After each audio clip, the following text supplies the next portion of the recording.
Selamat pagi adik-adik. Selamat hari Minggu untuk kita semua. Berjumpa lagi dengan Kak Iwana di Sekolah Minggu Online hari ini. Kita patut bersyukur karena Tuhan sudah memberikan hari yang baru pada kita pada hari ini. Kita juga bersyukur karena Tuhan telah memelihara hidup kita beserta dengan keluarga kita. Untuk itu mari adik-adik, kita awali kebaktian sekolah minggu kita dengan sebuah pujian. Hari ini ku senang sekali. Kita akan nyanyikan dengan penuh sukacita.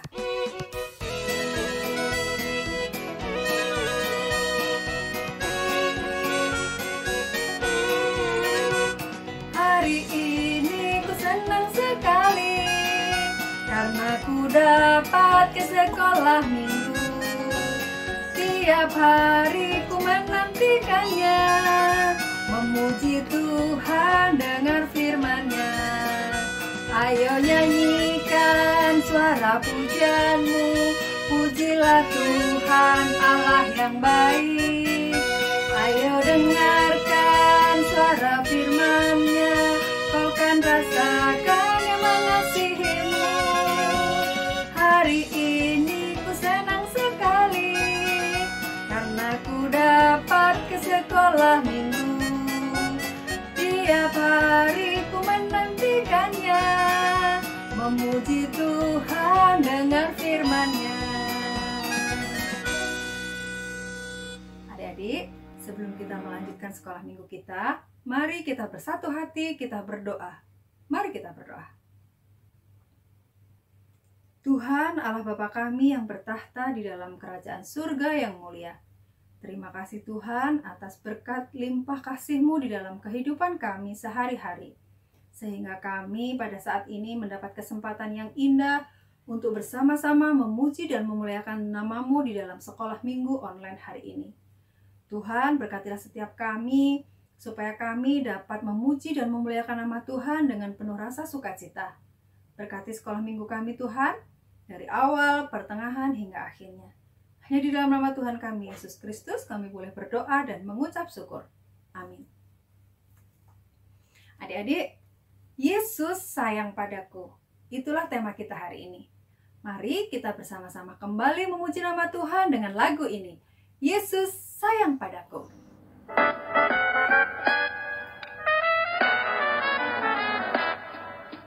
Yesus sayang padaku, Alkitab mengajarku. Walau ku kecil lemah, aku ini miliknya. Yesus Tuhanku sayang padaku. Itu firman-Nya di dalam Alkitab. Sekali lagi. Yesus sayang padaku, Alkitab mengajarku. Walau ku kecil lemah, aku ini miliknya. Yesus Tuhanku sayang padaku. Itu firman-Nya di dalam Alkitab. Seperti pujian yang baru saja kita nyanyikan, dikatakan, Yesus sayang padaku. Ya, itu karena Yesus adalah Tuhan kita, dan kita ini adalah miliknya. Adik-adik, kasih dan sayang yang seperti apa yang Tuhan berikan kepada kita? Ya, kasih yang sungguh indah dan mulia. Kasih yang tak pernah bisa teratasi tingginya, yang tidak pernah terselami dalamnya, dan tidak akan pernah bisa terkelilingi lebarnya. Itulah kasih Yesus kepada kita. Ada lagunya loh adik-adik. Kita akan menyanyikan kasih Yesus amat indahlah.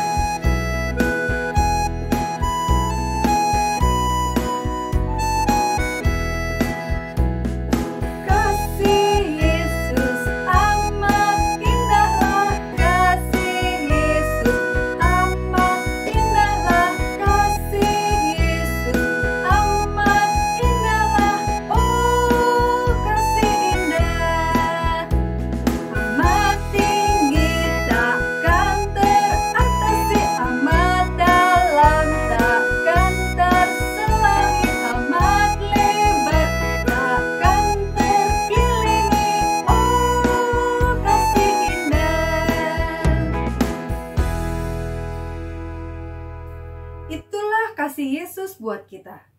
Tidak ada kasih yang lebih tinggi, kasih yang lebih dalam, bahkan kasih yang lebih lebar daripada kasih seseorang yang telah menyerahkan nyawanya untuk kita. Itulah kasih Yesus. Yesus telah membuktikan kasih-Nya kepada kita ketika Dia rela mati di kayu salib untuk menebus dosa-dosa kita. Adik-adik, supaya kasih Allah nyata dalam kehidupan kita, maka kita harus selalu hidup mengikuti firman-Nya. Taat dan setialah walaupun tidak mudah, maka kita akan tetap hidup kudus di hadapan Allah. Mari kita siapkan hati kita untuk mendengarkan firman Tuhan dengan sebuah pujian, kita sudah ditebus oleh-Nya.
Dibawakan oleh Kak Ana.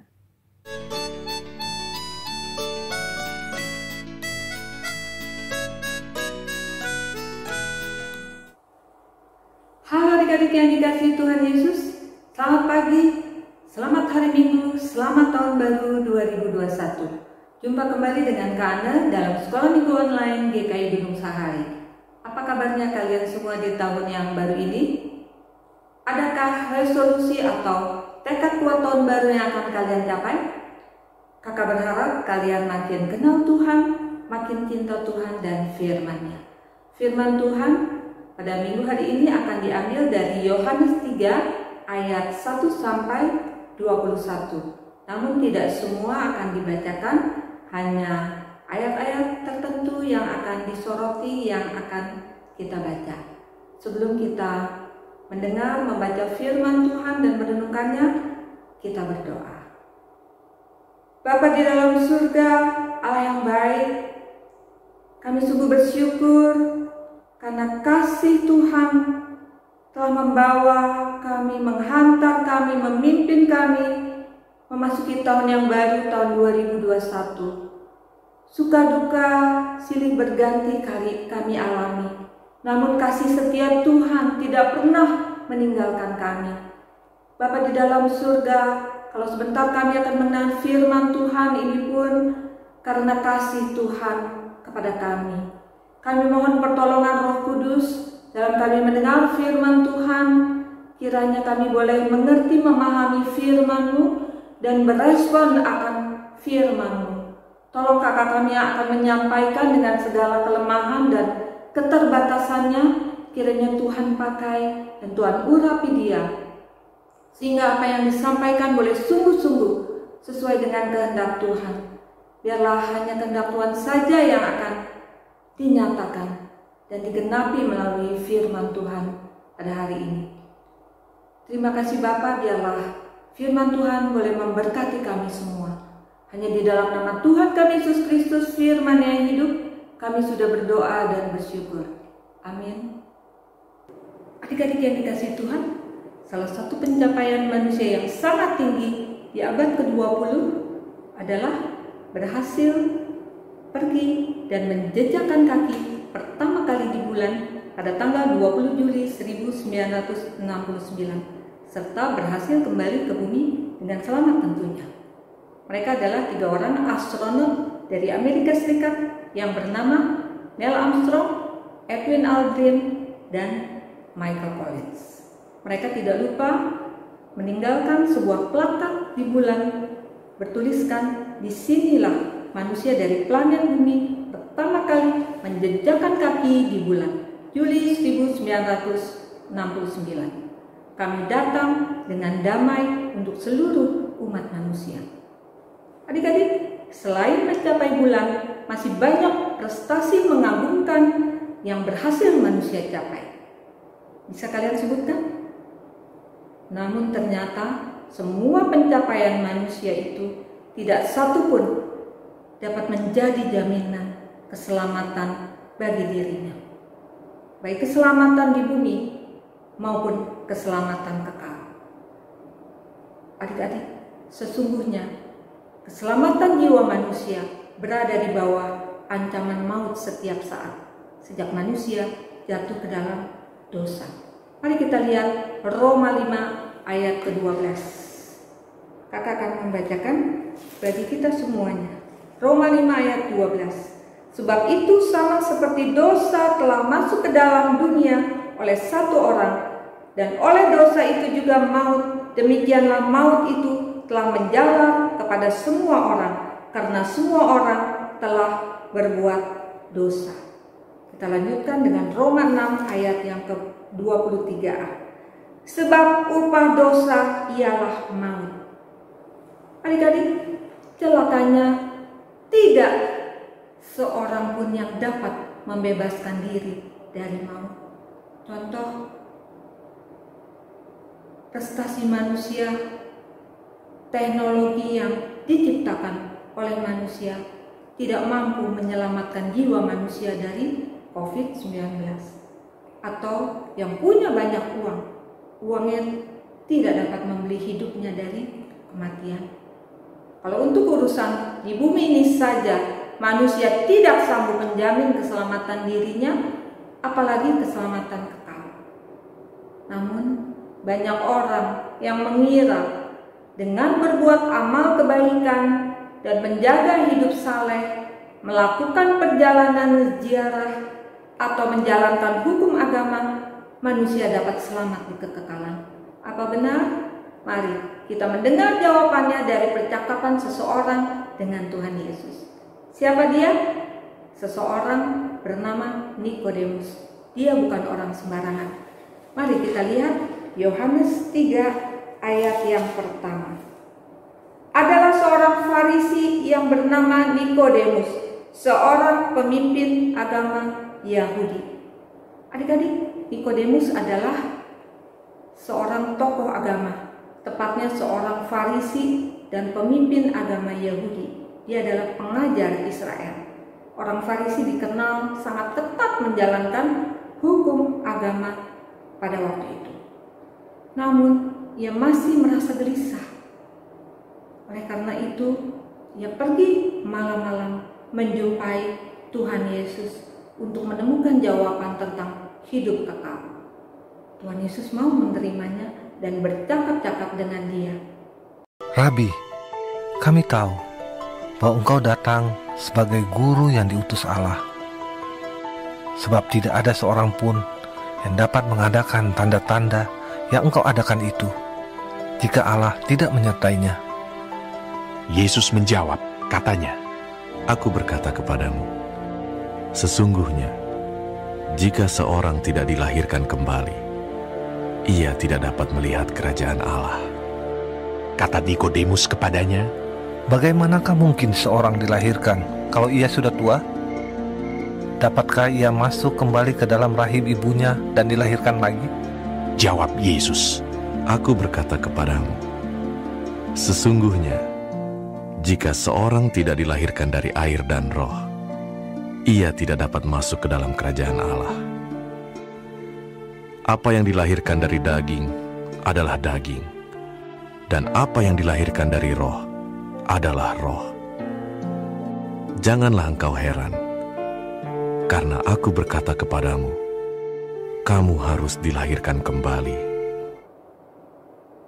Tuhan Yesus mengenal setiap orang dengan baik, mengerti pergumulan dan kebutuhannya. Tuhan Yesus mengatakan kepada Nikodemus hal-hal yang amat serius dan yang ia butuhkan dan yang menentukan hidupnya. Dan sama seperti Musa meninggikan ular di padang gurun, demikian juga Anak Manusia harus ditinggikan, supaya setiap orang yang percaya kepadanya beroleh hidup yang kekal. Karena begitu besar kasih Allah akan dunia ini, sehingga Ia telah mengaruniakan Anaknya yang tunggal, supaya setiap orang yang percaya kepadanya tidak binasa, melainkan beroleh hidup yang kekal. Sebab Allah mengutus Anaknya ke dalam dunia, bukan untuk menghakimi dunia, melainkan untuk menyelamatkannya oleh Dia. Barang siapa percaya kepadanya, ia tidak akan dihukum. Barang siapa tidak percaya, ia telah berada di bawah hukuman, sebab ia tidak percaya dalam nama Anak Tunggal Allah. Dari perkataan Tuhan Yesus, kita tahu bahwa karena kasih Allah akan dunia ini, Ia telah mengaruniakan Anaknya yang tunggal, supaya setiap orang yang percaya kepadanya tidak binasa, melainkan beroleh hidup yang kekal. Yohanes 3 ayat ke-16. Rasul Paulus juga menegaskan akan hal ini dalam Efesus 2 ayat ke-8 sampai 9. Mari kita melihat Efesus 2 ayat ke-8 sampai 9. Sebab karena kasih karunia kamu diselamatkan oleh iman, itu bukan hasil usahamu, tetapi pemberian Allah. Itu bukan hasil pekerjaanmu. Jangan ada orang yang memegahkan diri. Adik-adik, jika manusia berhasil sampai di bulan dengan selamat dan kembali ke bumi dengan selamat, namun tidak ada seorang pun yang telah berhasil naik ke surga. Yohanes 3 ayat yang ke-13. Tidak ada seorang pun yang telah naik ke surga selain daripada Dia yang telah turun dari surga, yaitu Anak Manusia. Adik-adik, kabar Allah turun ke dalam dunia, menjelma menjadi manusia, menjadi bayi yang mungil, pertama kali diberitakan kepada para gembala di Efrata yang sedang menjaga kawanan ternaknya. Hari ini telah lahir bagimu juru selamat, yaitu Kristus, Tuhan, di kota Daud. Dan inilah tandanya bagimu. Kamu akan menjumpai seorang bayi dibungkus dengan lampin dan terbaring di dalam palungan. Dan tiba-tiba tampaklah bersama-sama dengan malaikat itu sejumlah besar bala tentara sorga yang memuji Allah. Katanya, "Kemuliaan bagi Allah di tempat tinggi, dan damai sejahtera di bumi, di antara manusia yang berkenan kepadanya." Setiap orang mendambakan keselamatan jiwa. Di awal pertemuan kakak menyapa kalian dengan ucapan 3 kali ucapan selamat. Selamat pagi, selamat hari Minggu, dan selamat tahun baru. Apa arti kata selamat? Menurut Kamus Besar Bahasa Indonesia, kata selamat memiliki beberapa arti, antara lain terbebas dari bahaya, malapetaka, bencana. Ucapan atau doa yang mengandung harapan supaya sejahtera, beruntung, keadaan baik. Kata selamat dalam bahasa Ibrani, bahasa asli Perjanjian Lama, adalah shalom, artinya sejahtera, tidak ada yang hilang, dan seterusnya. Adik-adik, sungguh kita bersyukur atas kasih Allah Tritunggal kepada kita yang membebaskan kita dari bahaya maut dan memberikan harapan hidup yang kekal. Kasih Bapa yang memberikan anaknya yang tunggal ke dalam dunia. Kasih anak tunggal Allah, yaitu Tuhan Yesus yang rela mati di atas kayu salib, menggantikan hukuman dosa kita dan bangkit pada hari yang ketiga mengalahkan maut. Serta kasih Roh Kudus yang melahirbarukan kita, yang membuat kita percaya dan menerima Tuhan Yesus sebagai Tuhan dan satu-satunya juru selamat kita. Orang yang lahir baru artinya dia sungguh percaya dan kasih Allah ada di dalam hidupnya. Orang yang lahir baru hidupnya menjadi persembahan sebagai ungkapan syukur kepada Tuhan yang sudah menyelamatkannya. Perbuatan baik yang dilakukan semata-mata adalah untuk kemuliaan nama Allah. Bagaimana dengan Nikodemus?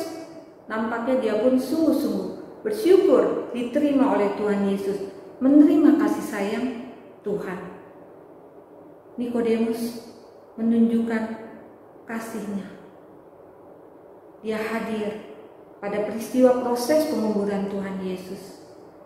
Dia tunjukkan kasihnya dengan membawa rempah-rempah untuk merempahi mayat Yesus. Adik-adik, maukah kalian mengalami kelahiran baru, kelahiran rohani, dengan percaya dan menerima Tuhan Yesus sebagai satu-satunya Tuhan dan Juru Selamat pribadimu? Apa yang akan kamu berikan sebagai tanda syukur kamu atas kasih dan pengorbanan Tuhan Yesus bagimu? Sebagaimana ayat hafalan kita pada hari ini, Yohanes 3 ayat 16, yang kakak yakin banyak dari kalian yang sudah menghafal. Yohanes 3 ayat 16, karena begitu besar kasih Allah akan dunia ini, sehingga ia telah mengaruniakan anaknya yang tunggal, supaya setiap orang yang percaya kepadanya tidak binasa, melainkan beroleh hidup yang kekal. Nah adik-adik, setelah kita mendengarkan firman Tuhan, kita mau bersyukur kepada Tuhan dengan memberikan persembahan. Kalian bisa minta tolong kepada papa mama untuk memberikan persembahan melalui transfer atau virtual account atau QR code yang tertera di layar. Mari kita berdoa. Bapa di dalam surga, terima kasih untuk firman-Mu yang sudah kami dengar pada hari ini. Kami mengucap syukur untuk karya keselamatan-Mu di dalam Tuhan kami Yesus Kristus. Kami adalah orang-orang yang berdosa yang sungguh membutuhkan Engkau sebagai Tuhan dan Juru Selamat kami. Bapa di dalam surga, kami juga mau memberikan persembahan kami sebagai ungkapan syukur kami kepadamu. Terimalah Tuhan persembahan kami dan pakailah untuk pekerjaan Tuhan dan untuk kemuliaan bagi nama Tuhan. Kami juga mau menyerahkan Tuhan akan kehidupan kami ke dalam tangan kasih Tuhan. Tuhan memberkati orang tua kami yang mencari nafkah bagi keluarga. Tuhan, Engkau juga yang memberkati setiap keluarga kami. Kalau kami memiliki masalah, kiranya Tuhan juga memberikan jalan keluar. Kiranya Tuhan juga mencukupi setiap kebutuhan kami. Kami juga mau menyerahkan bangsa dan negara kami, masyarakat Indonesia, dan umat manusia di seluruh dunia yang saat ini sedang mengalami ketakutan, ancaman akan COVID-19.